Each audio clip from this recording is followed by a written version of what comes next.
মা আজকে তুমি কি বানাচ্ছো? আজকে আমি তোর জন্য চিকেন পকোড়া বানাচ্ছি। ঠিক আছে, একবার দেখাবা? হ্যাঁ দেখাবো। তুই কি শিখতে চাস চিকেন পকোড়া? হ্যাঁ। ঠিক আছে, চল আজকে তাহলে তোকে শিখাই।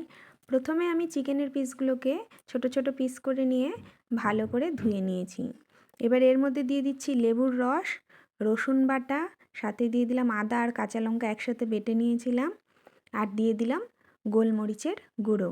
আর এবার এর মধ্যে দিয়ে দেবো কিন্তু সসের মধ্যে দিব হচ্ছে সয়া সস, টমেটো সস আর চিলি সস, আর কিছুটা পরিমাণ লবণ দিয়ে দিব। দিয়ে এটাকে কিন্তু খুব ভালো করে মেখে নিব। এবার এটা মেখে কিন্তু 3-4 ঘন্টা রেখে দেবো। যত বেশি রাখা যাবে তত কি হবে, টেস্টি হবে। আর একদম জুসি হবে, নরম হবে, সফট হবে চিকেন পকোড়াগুলো, তাই না? হ্যাঁ। একদম মুখে দিলেই গলে যাবে। তাই হ্যাঁ। এটাকে যত বেশি পারবা তত বেশি সময় ম্যারিনেট করে রেখে দিতে হবে।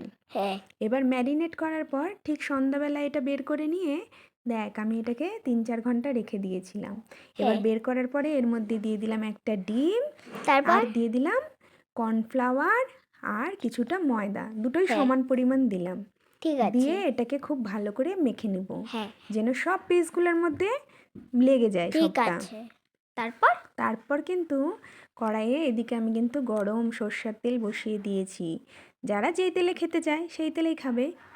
এবার এক একটা করে ভেজে তুললেই কিন্তু রেডি হয়ে যাবে আমাদের কি?